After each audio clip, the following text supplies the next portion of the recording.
Welcome to the Chronological One-Year Bible, March 24th. Today's reading is Joshua chapter 7, verse 1, 1 Chronicles chapter 2, verse 7, and Joshua chapter 7, verse 2 through chapter 9, verse 27.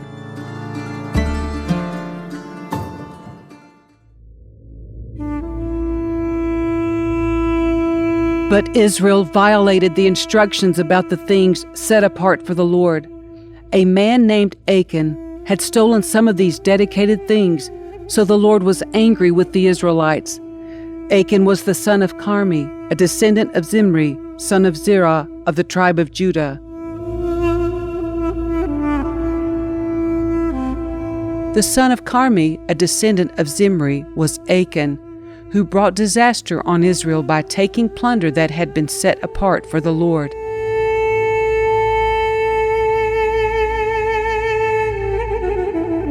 Joshua sent some of his men from Jericho to spy out the town of Ai, east of Bethel, near Beth Haven. When they returned, they told Joshua, "There's no need for all of us to go up there. It won't take more than 2,000 or 3,000 men to attack Ai. Since there are so few of them, don't make all our people struggle to go up there." So approximately 3,000 warriors were sent, but they were soundly defeated. The men of Ai chased the Israelites from the town gate as far as the quarries, and they killed about 36 who were retreating down the slope. The Israelites were paralyzed with fear at this turn of events, and their courage melted away. Joshua and the elders of Israel tore their clothing in dismay, threw dust on their heads, and bowed face down to the ground before the ark of the Lord until evening. Then Joshua cried out, "O sovereign Lord, why did you bring us across the Jordan River if you were going to let the Amorites kill us? If only we had been content to stay on the other side.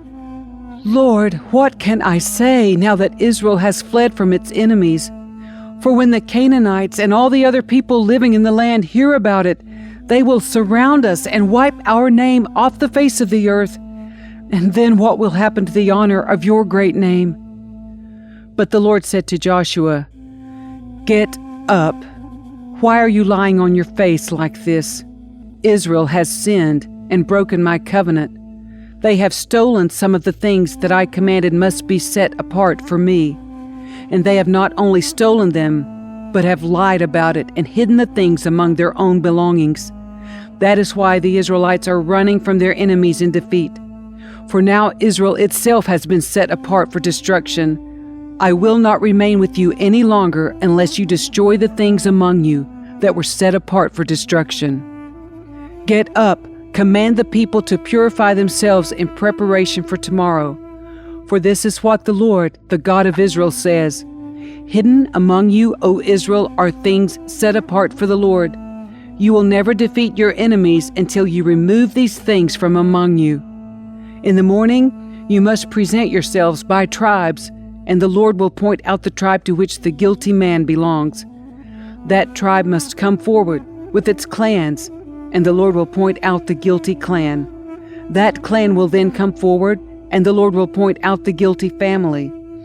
Finally, each member of the guilty family must come forward, one by one. The one who has stolen what was set apart for destruction will himself be burned with fire, along with everything he has, for he has broken the covenant of the Lord and has done a horrible thing in Israel."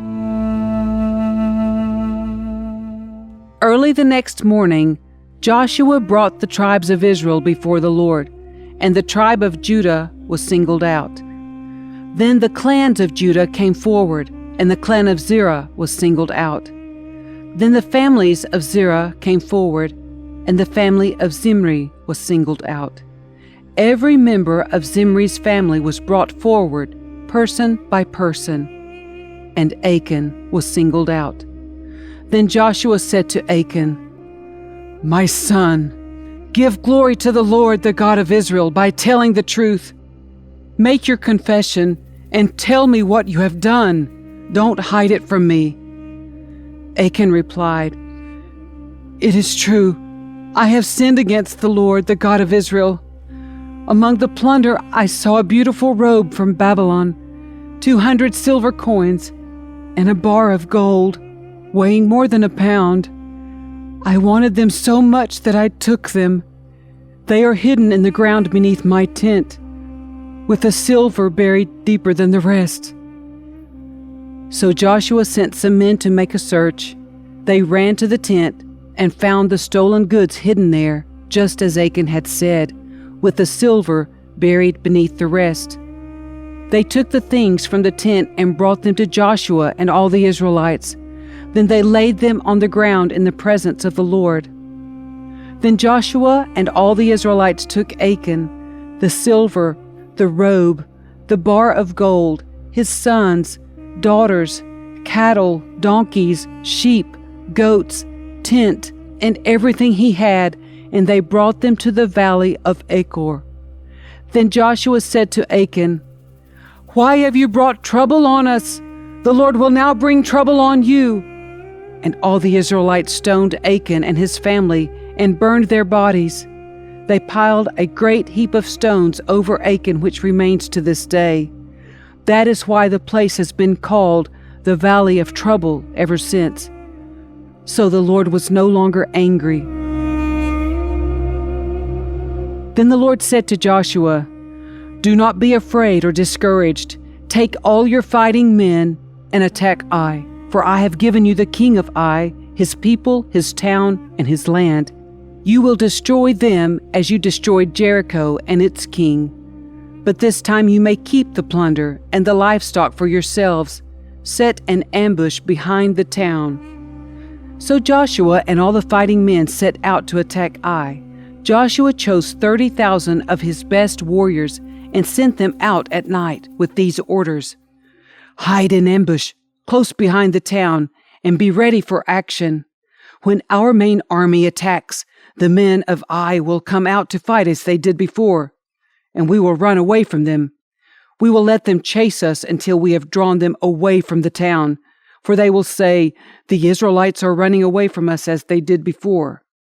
Then while we are running from them, you will jump up from your ambush and take possession of the town, for the Lord your God will give it to you. Set the town on fire, as the Lord has commanded. You have your orders." So they left and went to the place of ambush between Bethel and the west side of Ai. But Joshua remained among the people in the camp that night. Early the next morning, Joshua roused his men and started toward Ai, accompanied by the elders of Israel. All the fighting men who were with Joshua marched in front of the town and camped on the north side of Ai, with a valley between them and the town. That night, Joshua sent about 5,000 men to lie in ambush between Bethel and Ai, on the west side of the town. So they stationed the main army north of the town and the ambush west of the town. Joshua himself spent that night in the valley. When the king of Ai saw the Israelites across the valley, he and all his army hurried out early in the morning and attacked the Israelites at a place overlooking the Jordan Valley. But he didn't realize there was an ambush behind the town. Joshua and the Israelite army fled toward the wilderness as though they were badly beaten. Then all the men in the town were called out to chase after them. In this way, they were lured away from the town. There was not a man left in Ai or Bethel who did not chase after the Israelites, and the town was left wide open. Then the Lord said to Joshua, "Point the spear in your hand toward Ai, for I will hand the town over to you." Joshua did as he was commanded. As soon as Joshua gave the signal, all the men in ambush jumped up from their position and poured into the town. They quickly captured it and set it on fire. When the men of Ai looked behind them, smoke from the town was filling the sky, and they had nowhere to go. For the Israelites who had fled in the direction of the wilderness now turned on their pursuers. When Joshua and all the other Israelites saw that the ambush had succeeded and that smoke was rising from the town, they turned and attacked the men of Ai. Meanwhile, the Israelites who were inside the town came out and attacked the enemy from the rear. So the men of Ai were caught in the middle, with Israelite fighters on both sides. Israel attacked them, and not a single person survived or escaped. Only the king of Ai was taken alive and brought to Joshua. When the Israelite army finished chasing and killing all the men of Ai in the open fields, they went back and finished off everyone inside. So the entire population of Ai, including men and women, was wiped out that day, 12,000 in all. For Joshua kept holding out his spear until everyone who had lived in Ai was completely destroyed.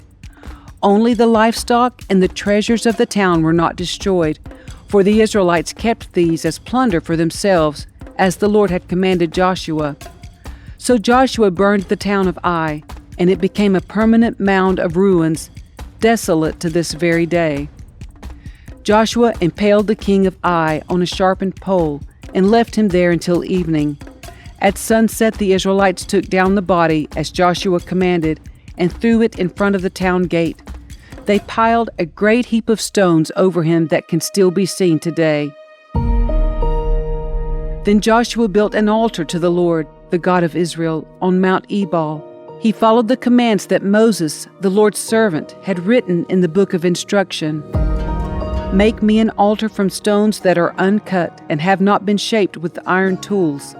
Then on the altar they presented burnt offerings and peace offerings to the Lord.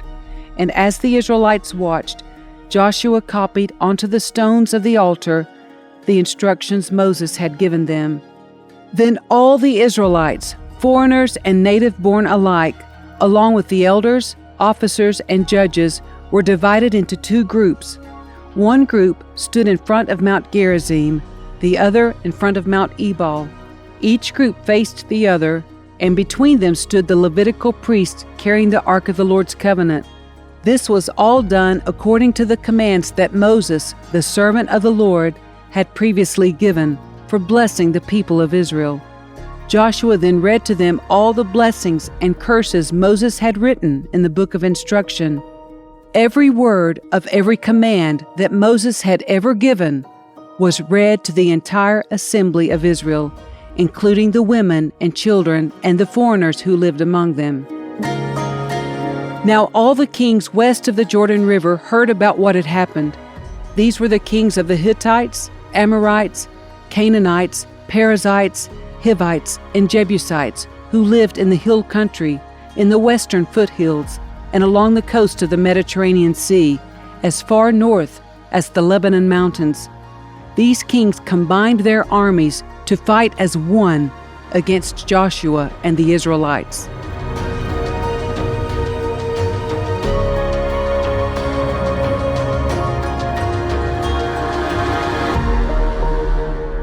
But when the people of Gibeon heard what Joshua had done to Jericho and Ai, they resorted to deception to save themselves.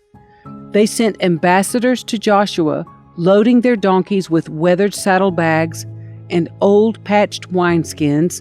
They put on worn-out patched sandals and ragged clothes, and the bread they took with them was dry and moldy. When they arrived at the camp of Israel at Gilgal, they told Joshua and the men of Israel, "We have come from a distant land to ask you to make a peace treaty with us." The Israelites replied to these Hivites, "How do we know you don't live nearby? For if you do, we cannot make a treaty with you." They replied, "We are your servants." "But who are you?" Joshua demanded. "Where do you come from?" They answered, "Your servants have come from a very distant country. We have heard of the might of the Lord your God and of all he did in Egypt. We have also heard what he did to the two Amorite kings east of the Jordan River, King Sihon of Heshbon and King Og of Bashan, who lived in Ashtaroth. So our elders and all our people instructed us, 'Take supplies for a long journey. Go meet with the people of Israel and tell them, we are your servants. Please make a treaty with us.' This bread was hot from the ovens when we left our homes, but now, as you can see, it is dry and moldy. These wineskins were new when we filled them, but now they are old and split open. And our clothing and sandals, are worn out from our very long journey." So the Israelites examined their food, but they did not consult the Lord. Then Joshua made a peace treaty with them and guaranteed their safety, and the leaders of the community ratified their agreement with a binding oath.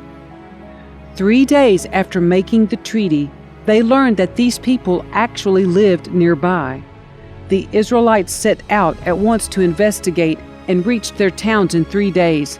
The names of these towns were Gibeon, Kephirah, Beeroth, and Kiriath-jearim. But the Israelites did not attack the towns, for the Israelite leaders had made a vow to them in the name of the Lord, the God of Israel. The people of Israel grumbled against their leaders because of the treaty, but the leaders replied, "Since we have sworn an oath in the presence of the Lord, the God of Israel, we cannot touch them. This is what we must do.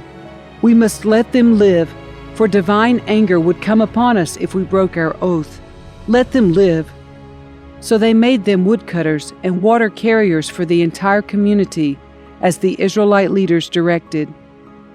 Joshua called together the Gibeonites and said, "Why did you lie to us? Why did you say that you live in a distant land when you live right here among us? May you be cursed. From now on you will always be servants who cut wood and carry water for the house of my God." They replied, "We did it because we, your servants, were clearly told that the Lord your God commanded his servant Moses to give you this entire land and to destroy all the people living in it. So we feared greatly for our lives because of you. That is why we have done this. Now we are at your mercy. Do to us whatever you think is right." So Joshua did not allow the people of Israel to kill them, but that day he made the Gibeonites the woodcutters and water carriers for the community of Israel and for the altar of the Lord, wherever the Lord would choose to build it. And that is what they do to this day.